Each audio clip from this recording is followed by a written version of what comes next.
નમસ્કાર દર્શક મિત્રો, હોટ ટોપિકમાં આપ સૌનું સ્વાગત છે. આપની સાથે હું છું શિવમ. દર્શક મિત્રો, આજે આપણે વાત કરીશું. આપણે સતત 2 દિવસથી જે પ્રકારે સતત વાવાઝોડાની ચર્ચાઓ કરી રહ્યા છીએ, અને આ જે વાવાઝોડાની આપણે વાત કરીએ તો આની પહેલાં તાઉતે વાવાઝોડું, હવે આપણે વાત કરીએ તો આ બિપોરજોય વાવાઝોડું જે અત્યારે ત્રાટકવાનું છે, અને 150ની સ્પીડ કે જે કહેવામાં આવી રહી છે કે આટલી સ્પીડે વાવાઝોડું છે તે ત્રાટકશે, એટલે કે આપણે કહી શકીએ છીએ કે કેટલું નુકસાન છે તે થઈ શકે છે. કારણ કે જે પ્રકારે અત્યારે વાવાઝોડાનું પ્રમાણ છે તે વધવા માંડ્યા છે, અને તેની અસર છે આપણે વાત કરીએ તો કેમ આટલી બધી વાવાઝોડાની થઈ રહી છે, કુદરતી આપત્તિઓ છે તે શા માટે આટલી બધી છે તે વધી રહી છે. તેનું એક કારણ ક્લાઇમેટ ચેન્જ પણ છે. એક કારણ જે આપણે સતત વાત કરતા હોઈએ છીએ, પર્યાવરણની પણ ચર્ચા છે તે આપણે કરતા હોઈએ છીએ, ત્યારે એ કારણ પણ ચોક્કસથી આપણે કહેતા હોઈએ છીએ કે એ પણ ચર્ચાઓ છે તે ચોક્કસથી થવી જોઈએ. આ તમામ બાબત છે તે ખૂબ જ ચર્ચાઓ છે તે માંગી લે છે. આની જ આપણે આજે ચર્ચા કરીશું કે જે પ્રકારે વાવાઝોડાનો ખતરો અત્યારે કેમ આટલું બધું છે તે થઈ રહ્યું છે. આદિ તાઉતે વાવાઝોડું હમણાં જ હજુ 2 વર્ષ થયા છે, ત્યારબાદ આ અન્ય એક વાવાઝોડું. એની પહેલાં આપણે વાત કરીએ તો જે બંગાળ સાઈડ જે વાવાઝોડું આવ્યું હતું તે અલગ, ત્યારબાદ અત્યારે આ બાજુ વાવાઝોડું આવ્યું છે. કેમ આ વાવાઝોડાના પ્રમાણ વધી રહ્યા છે? ક્લાઇમેટ ચેન્જ પણ ક્યાંક ને ક્યાંક અસર કરી શકે છે કે શું? અને પર્યાવરણની જાળવણી આપણે સૌ કોઈ વાત કરતા હોઈએ છીએ, ગ્લેશિયર પીગળી રહ્યા છે, અને તેના કારણે જે પ્રકારે આપણે વાત કરીએ તો દરિયાની સપાટી છે તે વધી રહી છે, અને તેના કારણે પણ ક્યાંક ને ક્યાંક જે આ સમસ્યાઓ છે તે વધી રહી છે. ત્યારે આ જ મુદ્દે આપણે ચર્ચા કરીશું. ચર્ચા સાથે હાલ આપણી સાથે એક મહેમાન જોડાઈ ગયા છે, તેમની સાથે સીધી વાત કરી. અત્યારે આપણી સાથે પર્યાવરણવિદ મહેશ પંડ્યા આપણી સાથે જોડાઈ ગયા છે, તેમની સાથે આપણે ચર્ચાને આગળ વધારીશું. ત્યારબાદ આપણી સાથે અન્ય મહેમાન પણ જોડાશે, તેમની સાથે પણ આપણે ચર્ચાને આગળ વધારીશું. પરંતુ હાલ મહેશભાઈ જોડાઈ ગયા છે. મહેશભાઈ, સ્વાગત છે આપનું નિર્માણ ન્યૂઝમાં. સૌથી પહેલાં જે પ્રકારે આ વાવાઝોડાની આપણે વાત કરી રહ્યા છે મહેશભાઈ, શું લાગે છે આપને? જે પ્રકારે અત્યારે સતત જે તાઉતે વાવાઝોડું જોયું, અત્યારે આ બિપોરજોય વાવાઝોડું, આની પહેલાં પણ વચ્ચે જે પ્રકારે આપણે વાત કરીએ તો ભારતના અન્ય ભાગમાં જે વાવાઝોડાનો ખતરો આવતો હતો, કેમ વાવાઝોડાના પ્રમાણ છે તે અત્યારે વધવા લાગ્યા છે? કઈ કઈ અસરો છે આપ જુઓ છો કે આના કારણે આ વાવાઝોડાના પ્રમાણ છે તે વધી રહ્યા છે? જો એક તો બહુ સ્વાભાવિક છે કે ગ્લોબલ વોર્મિંગના લીધે ક્લાઇમેટ ચેન્જ થયું અને એનું એક પરિણામ છે. એટલે તમે પહેલા બી વાવાઝોડા કે સુનામી તો આવતા જ હતા, પણ એની ફ્રીક્વન્સી વધારે છે અને તીવ્રતા પણ વધારે છે. પણ તેમ છતાંય એની અસરો જોઈએ આપણે તો વધવાના કારણો એ માત્ર કુદરતી પ્રકોપમાં આપણે ખપાવી દઈએ છીએ કે વાવાઝોડું આવ્યું, કુદરતી પ્રકોપ આવ્યો, ગ્લોબલ વોર્મિંગ થયું, એ અર્ધ સત્ય છે.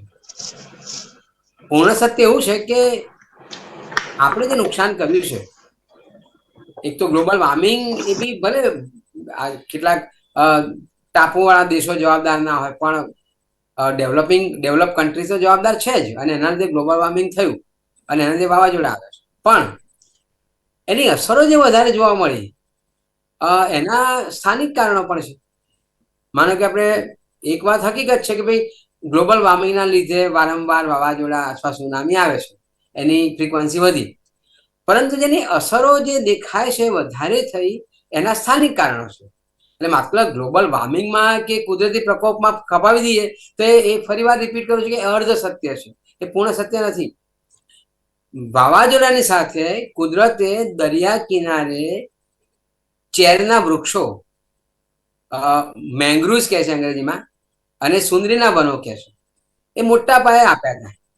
અને એ જે દરિયામાં જ્યારે વાવાઝોડું ઉદ્ભવતું હતું ત્યારે લેન્ડફોલ થાય જમીન ઉપર, તો એ દરિયાકાંઠે થઈને આવે ત્યારે આ જે મેંગ્રુવ્સના વૃક્ષો છે કે ચેરિયાના વૃક્ષો છે કે સુંદરીના વનો છે, એ વાવાઝોડાની અસરને ખાળી દેતું. અને એટલા માટે એની જે ગતિ હતી, વેલોસિટી ઓફ ધ સાયક્લોન, કે વાવાઝોડાની જે તીવ્રતા એને ઘટાડી દેતી હતી, એટલે એને નુકસાન બહુ મોટા પાયે થતું નહોતું. આજે પરિસ્થિતિ એવી છે કે વિકાસના નામે આપણે દરિયા કિનારે મોટા પાયે મેંગ્રુવ્સનો નાશ કર્યો છે. હા, હમણાં એક ફેશન નીકળી છે મેંગ્રુવ્સ વાવવાની, અને રોપાય પણ છે, પણ એ હજુ છોડ છે. એટલે એની એની જે ક્ષમતા હોય વાવાઝોડાને ખાળવાની અને રોકવાની, એ નથી.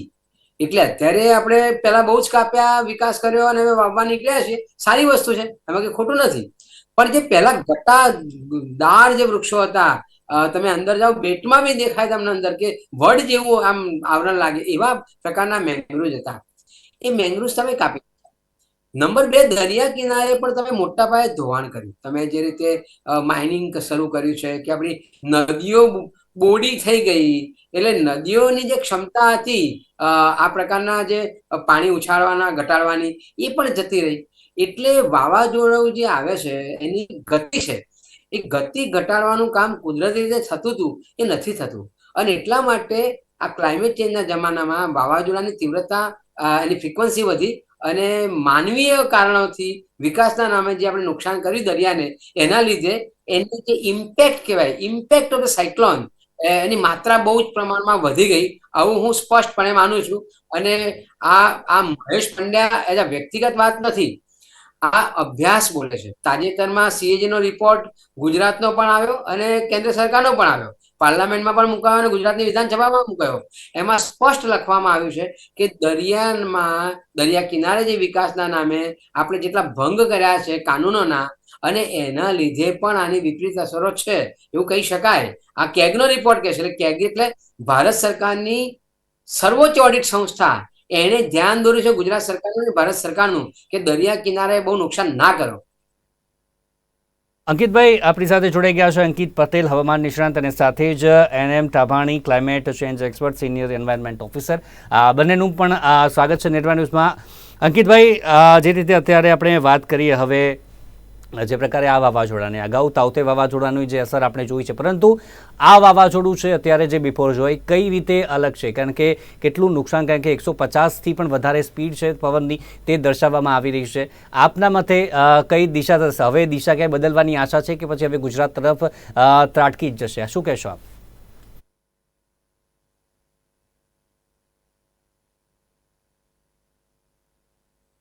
જ્યારથી બિપોરજોય બન્યું ત્યારથી અત્યાર સુધી એના રાઉટ જો તમે કેટલી વાર ચેન્જ થઈ ચુક્યા છે. અને વર્લ્ડ લેવલે મોટા મોટી એજન્સીઓ, જે ઇન્ટરનેશનલ એજન્સીઝ પણ કન્ફ્યુઝ હતી ટ્રેક બાબતે. એનો જે ટ્રેક હતો એ ઘણી વાર બદલાઈ ચુક્યો છે. એ સિવાય હા, એ રીતે થોડું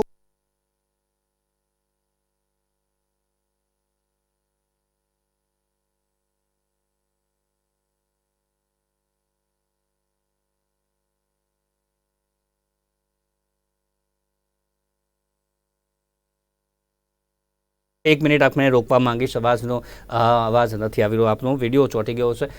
તો જે પ્રકારે અત્યારે આપણે ચર્ચા ચોક્કસથી આપણે અહીંયાથી જ આગળ વધારીશું. જે પ્રકારે અત્યારે દિશાઓ સતત જે પ્રકારે બદલવાની કહેતા હતા કે દિશા બદલી રહ્યું છે, પરંતુ હવે જે પ્રકારે અત્યારે સવારે જ જે પ્રકારે અત્યારે બેઠક થઈ છે CS ની અધ્યક્ષતામાં, અને તેમાં મનોરમા મોહંતીએ જણાવ્યું છે કે જખૌ અને જે સાથે કરાચીની વચ્ચે આ જે વાવાઝોડું છે તે ત્રાટકવાની સંભાવના છે, અને હવાની સ્પીડ છે તે પણ ખાસી એવી જણાવવામાં આવી રહી છે, 150 કિલોમીટર પ્રતિ કલાકની ઝડપ. એટલે કે કલ્પી શકીએ છીએ કે કેવી અસર છે તે કરી શકે છે. જી અંકિતભાઈ, આપનો અવાજ આવી ગયો છે. જી, શું આપ વાત જે કરતા હતા ત્યાંથી પૂરી કરીએ છીએ?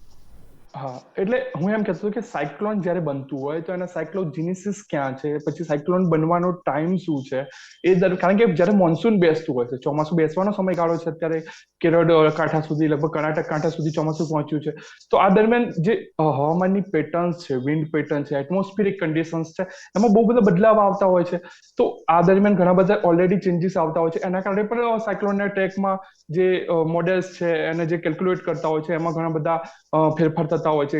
પછી એ સિવાય કે અત્યારે હાલની વાત કરું તો જે સાયક્લોનનો જે ટ્રેક છે લગભગ 95% કન્ફર્મ છે કે હવે કચ્છનું જે આપણું નલિયાથી ઉપર જે જખાઉ પોર્ટ છે અને તેની આજુબાજુ લખપત અને નારાયણ સરોવરનો જે વિસ્તાર છે, ત્યાં સાયક્લોનનું જે કેન્દ્ર હિટ કરશે, એટલે કે આઈ પસાર થશે ત્યાંથી.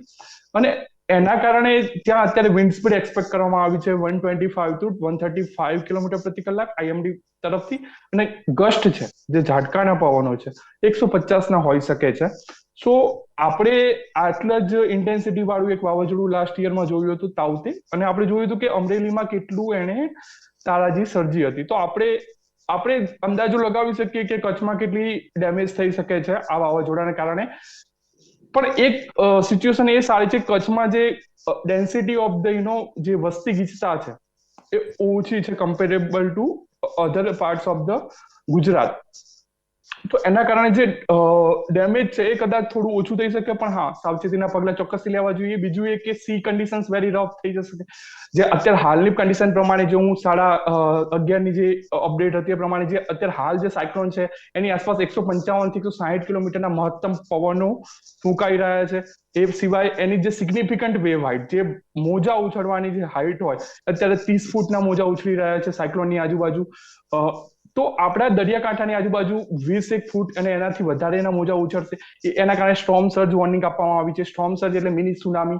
સ્ટોર્મ સર્જના કારણે જે સાયક્લોનના કારણે જે પેલો આપણા દરિયાનો જે ઉભરો આવતો હોય, એના બધા જે પાણી છે નીચાણવાળા વિસ્તારોમાં ભરાઈ જતું હોય, એના કારણે સ્ટોર્મ સર્જ વોર્નિંગ આપવામાં આવી છે. તો આ ખાસ કરીને ઇમ્પેક્ટ અત્યારે હાલની સ્થિતિ પ્રમાણે સમગ્ર કચ્છ, એ સિવાય કચ્છના અખાતના જે સૌરાષ્ટ્રના જિલ્લાઓ છે, દ્વારકા છે, જામનગર છે, મોરબી છે અને પોરબંદર, આ વિસ્તારોને ખાસ ઇમ્પેક્ટ રહેશે સૌથી વધારે. પ્રાઇમરી ઇમ્પેક્ટ સૌથી વધારે કચ્છ ઉપર, અને તે બાદ કચ્છના અખાતના આસપાસના સૌરાષ્ટ્રના જિલ્લાઓ, અને તે બાદ સિસ્ટમ જેવી અત્યારે હાલની સ્થિતિ પ્રમાણે સિસ્ટમનું જે પહેલા લેન્ડફોલ સમય હતો એ પહેલા નક્કી કરવામાં આવ્યો હતો કે 15 જૂનની સવારથી બપોર સુધી કરવામાં આવશે, પરંતુ હાલની સ્થિતિ પ્રમાણે લેન્ડફોલ સમય થોડો લેટ થાય એવું લાગે છે. એટલે કે 15 બપોર પછીથી 15 રાત સુધી, એટલે 15મી જૂનની સાંજે 5:30ની આસપાસ અત્યારે લગભગ લાગી રહ્યો છે. IMD કે છે પણ એ પ્રમાણે. તો એ સમય દરમિયાન સાયક્લોન લેન્ડફોલ કરશે, અને જેવું લેન્ડફોલ કરશે એટલે આમ સાયક્લોનની હંમેશા જે ઇન્ટેન્સિટી હોય છે, એકવાર લેન્ડફોલ કર્યા પછી લેન્ડના ઇન્ટરેક્શનમાં આવ્યા પછી સતત ડાઉન થતી જાય છે. કારણ કે સાયક્લોન જે એટમોસ્ફેરિક કન્ડિશન્સ પર રહેલું છે, એમાં સતત ખાસ કરીને જે વાર્મ સી સરફેસ ટેમ્પરેચર, જે દરિયાની સપાટીનું ખૂબ જ ગરમ પાણી એનો મેઇન સોર્સ હોય છે, ફ્યુઅલ હોય છે એમ કહું તો ચાલે. અને જેવું લેન્ડમાં આવે છે એટલે લેન્ડનું ફ્રિક્શન લાગે છે, જે ટ્રીઝ છે, બિલ્ડિંગ્સ છે, એના કારણે સાયક્લોન ફટાફટથી નબળું પડે. એ સિવાય સાયક્લોનનો જે લેન્ડફોલ પોઈન્ટ છે એની બાજુ ડેઝર્ટ છે, જે સૂકું વેધર, જે આપણું રણ છે, એના કારણે સાયક્લોનમાં સૂકી હવાઓ પણ ઇન્ટરપ્ટ કરશે એના સ્ટ્રક્ચરમાં. એના કારણે સાયક્લોન જલ્દીથી વિખરાઈ જશે, અને લગભગ 6-12 કલાકમાં સાયક્લોન ડિપ્રેશન સ્વરૂપમાં આવી જશે, અને લગભગ ઉત્તર ગુજરાત બોર્ડર અને દક્ષિણ રાજસ્થાનની આસપાસ ડિપ્રેશન સ્વરૂપમાંથી પસાર થશે લગભગ 16મી તારીખના દિવસે. અને એના કારણે કદાચ પાટણ અને બનાસકાંઠા વિસ્તારોમાં પણ વરસાદ અને પવનની ઇમ્પેક્ટ થઈ શકે છે. જી, આગળ પણ આપણી પાસે આવું છું. અત્યારે ટાભાણી સાહેબ પણ જોડાઈ ગયા છે. ટાભાણી સાહેબ, આપ શું કહેશો? જે પ્રકારે હમણાં મહેશભાઈએ જણાવ્યું, તમામ વાત જે ક્લાઇમેટ ચેન્જની અસર, જે પ્રકારે મેંગ્રુવ્સ, જે વૃક્ષોની વાત કરી, આપને શું લાગે છે જે ક્લાઇમેટ ચેન્જની અસર આજે અત્યારે સતત જે પ્રકારે આપણે વાત કરીએ તો વાવાઝોડા અને જે કુદરતી આપત્તિઓ વધી રહી છે, એની જ અસર અત્યારે આપણે સૌ કોઈ સામનો કરી રહ્યા છીએ? હું મહેશભાઈની વાત સાથે સંપૂર્ણપણે સહમત છું કે જે રીતે ચેરના વૃક્ષોનું નિકંદન ભારતમાં નહીં પણ જગતના ઘણા બધા દેશોમાં થયું છે, અને વિકાસના એક પગલા રૂપે થયું છે. ધીમે ધીમે એ સ્થિતિ આવી ગઈ કે જેટલા ચેરના વૃક્ષો હતા, દર વર્ષે જે એનું કપાવવાનો જે દર ખરો ને, એ વાવવાના દર કરતા બમણો દર થઈ ગયો. હવે જયારે વાવો તમે, એ જયારે ઉગે અને જે ફૂલ સ્ટ્રેન્થ પર આવે એટલે આવતા 10, 15, 20 વર્ષ લાગી જાય. એટલે આપણે સમજી શકીએ કે લગભગ 20 વર્ષ પાછળ આવી ગયા. અને એ ક્લાઇમેટ ચેન્જની દિશાઓ. હવે આ થઈ દરિયાની વાત. સેમ એવી વસ્તુ થઈ ગઈ છે જમીન ઉપર. જમીન પર પણ વૃક્ષોનું જે કાપવાનું જે દર ખરો એ લગભગ બમણો છે વાવવાના કરતા. એટલે દર વર્ષે ગ્રીન કવર જે ખરું ને, દરિયા બાજુ આ મેંગ્રોવ્સનું ગ્રીન કવર ઘટતું જાય છે, અને જમીન પર વૃક્ષોનું ગ્રીન કવર ઘટતું જાય છે. એટલે એની અસર સીધી જ ક્યાં આવે કે ધીમે ધીમે ગ્લોબલ વોર્મિંગ ટેમ્પરેચર વધવાનું છે ધરતીનું. અને જો આ ગ્રીન કવર નહીં હોય ધરતી પર તો થાય શું કે જે વરસાદ પડવાનો છે, ગરમી તો પડવાની છે એટલે વાદળ તો બનવાના જ છે, પાણીનું બાષ્પીભવન પણ થવાનું છે, વાદળ બન્યા એટલે વરસાદ પણ થવાનો છે. તો એનાથી શું થશે? જો ગ્રીન કવર નહીં હોય તો સોઇલનું ઇરોઝન થશે, અને સોઇલ ઇરોઝન થશે તો ઓટોમેટિક એનાથી એક તો ધીમે ધીમે બધા પ્રાણી સૃષ્ટિ અને વન સૃષ્ટિ પર એની અસર આવશે, અને સાથે સાથે એની અસર આવશે દરિયાની જળ સંપત્તિ ઉપર પણ આવશે. એટલે એટલા જ માટે કે મેંગ્રોવ્સનું જતન અને મેંગ્રોવ્સને જે રીતે આપણે ઉગાડવા જોઈએ ઉગાડવા એટલા જ અત્યંત જરૂરી છે.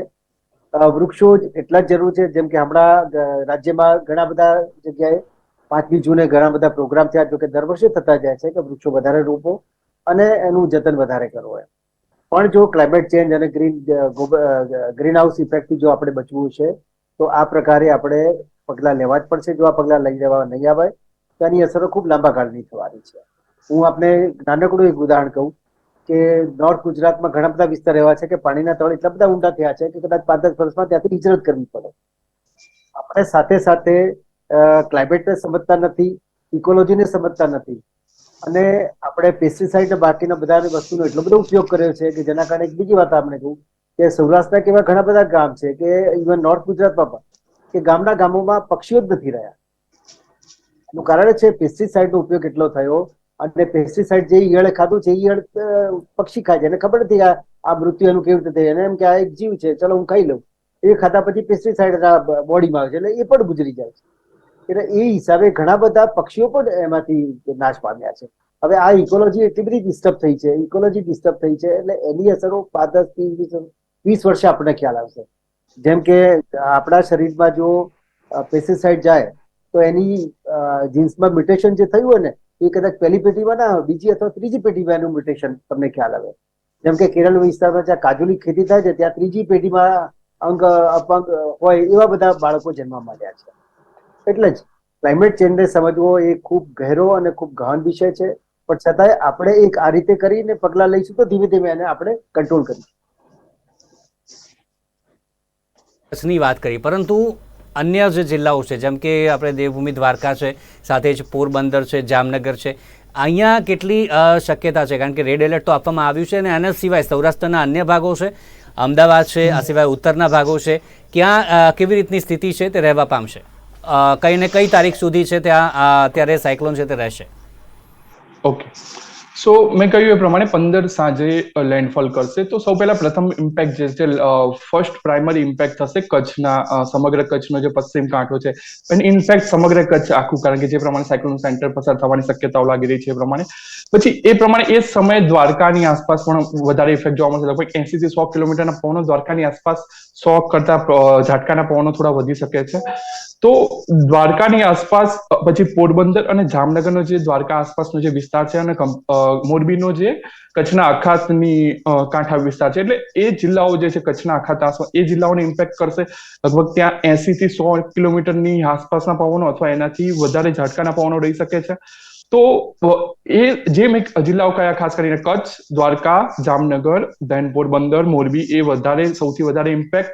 પછીની વાત કરું તો જો સાયક્લોન થોડું નબળું પડશે, પછી ડીપ ડિપ્રેશનમાં ફેરવાઈને આગળ ચાલશે, તો કચ્છને સંલગ્ન પાટણ અને બનાસકાંઠાના વિસ્તારો, તો ત્યાં પવનની ગતિ લગભગ 60 થી 70 અને ઝાટકાના પવનો થોડા વધુ રહી શકે છે. એ સિવાય બાકીના સૌરાષ્ટ્રના ભાગોની વાત કરું તો સમગ્ર સૌરાષ્ટ્રમાં પવનની ગતિ 50ની આસપાસની રહી શકે છે. જ્યારે સાયક્લોન લેન્ડફોલ કરશે ત્યારે એ દિવસ દરમિયાન 15 અને લગભગ 16 તારીખ સુધી, તો સૌરાષ્ટ્રના બધા ભાગોમાં પવનની ગતિ રહેશે, પણ એટલી બધી નહીં કે જેટલી દ્વારકા અને કચ્છમાં રહેશે. એનાથી ઉત્તરોત્તર ઓછી ગતિ રહેશે, લગભગ 40 થી 50, અને ઝાટકાના પવનો 60 થી વધી શકે છે. અને ખાસ કરીને દક્ષિણ પૂર્વ ગુજરાત છે, મધ્ય પૂર્વ ગુજરાત છે, ત્યાં કઈ ખાસ ઇમ્પેક્ટ સાયક્લોનની જોવા મળશે નહીં, પણ પવનોની ગતિ અમદાવાદમાં પણ વધી શકે છે 16 તારીખે અને 17 તારીખ સુધી. 15ની સાંજથી લઈને 17ની સવાર સુધી અમદાવાદમાં પવનની ગતિ વધી શકે છે. અમદાવાદમાં પવનની ગતિ લગભગ 40 કિલોમીટર પ્રતિ કલાક કે એનાથી પણ ઝાટકાના પવનો 50, 55, 60 સુધી પહોંચી શકે છે. તો આપણે અમદાવાદમાં જે હોર્ડિંગ્સ છે એ ઉતારી લેવા જોઈએ, કારણ કે આપણે જોઈએ છે કે જ્યારે અમદાવાદમાં આવું થતું હોય, કારણ કે આ પવન સતત રહેવાનો છે થોડા કલાકો સુધી, તો આપણે જે હોર્ડિંગ્સ ને બધા પડી જતા હોય છે, એના કારણે ઘણા લોકોનું આમાં નુકસાન પણ થતું હોય છે, ઘણા લોકોને કોઝલિટી બી થતી હોય છે ઘણા લોકોની આમાં. તો અમદાવાદમાં ખાલી એટલી ઇમ્પેક્ટ રહેવાની છે. બાકીના વિસ્તારોમાં નોર્મલ ઇમ્પેક્ટ રહેશે, એટલી બધી ઇમ્પેક્ટ નહીં રહે. ખાસ કરીને મેં કહ્યું એ પ્રમાણે આપણા ગુજરાતના જે ઉત્તર પશ્ચિમ ભાગો છે, સૌરાષ્ટ્રના છે કે ગુજરાતના કચ્છ બાજુના જે ભાગો છે, એમાં વધારે ઇમ્પેક્ટ રહેશે. બાકી જેમ જેમ આપણે આ પૂર્વ અને દક્ષિણ પૂર્વ તરફ આવતા જઈશું એમ ઇમ્પેક્ટ ઓછી રહેશે. તો 17 તારીખ સુધી, ઇન શોર્ટ, કે જે પ્રકારે અમદાવાદ સુધી આપણે વાત કરીએ તો 17 તારીખ સવાર સુધીમાં ક્યાંક ને ક્યાંક સાવચેતી રાખવાની ચોક્કસથી જરૂર છે. અત્યારે અંકિતભાઈ આપણી સાથે જોડાયા, તે બદલ આપનો આભાર. તો દર્શક મિત્રો, અત્યારે જે પ્રકારે ચર્ચા આપણે કરી રહ્યા છે, ચોક્કસથી અંકિતભાઈ આપણી સાથે જોડાયા, અને તેમણે હવામાન નિષ્ણાંત તરીકે કઈ બાબતોનું જે ધ્યાન રાખવું જોઈએ, અને સાથે જ કઈ તારીખ સુધી રહેશે વરસાદ અને પવન, તેની વાત કરી. પરંતુ ક્લાઇમેટ ચેન્જ પણ એક મહત્વનો મુદ્દો છે, જેની આપણે ચર્ચા અત્યારે સતત કરી રહ્યા છે. મહેશભાઈ અને NM પ્રભાણી સાહેબ જોડાયેલા છે. મહેશભાઈ, જે પ્રકારે અત્યારે ક્લાઇમેટ ચેન્જની વાત કરી રહ્યા છે, આવનારા સમયમાં જે પ્રકારે વાવાઝોડા અને સતત જે પ્રકારે સમુદ્રોમાં જે અત્યારે ગતિવિધિઓ વધી રહી છે તેના કારણે કુદરતી આપત્તિઓ વધી રહી છે, આવનારા સમયમાં આ બધાથી ક્યાંક ને ક્યાંક ઓછું જે કહી શકાય કે છુટકારો મેળવવો હોય તો કઈ કઈ બાબતોનું ધ્યાન હવે લોકોએ સાથે જ સરકારે અને અલગ અલગ દેશો છે કે ત્યાં પણ આ પ્રકારની સમસ્યાઓ થઈ રહી છે, સમગ્ર વિશ્વમાં આ સમસ્યાથી જો નિવેડો લાવવો હશે, ઓછું કરવું હશે તો કઈ કઈ બાબતોનું હવે આગામી સમયમાં ધ્યાન રાખવું પડશે? આ બંને પાસેથી જવાબ લેવો છે. શરૂઆત કરીએ મહેશભાઈ આપનાથી.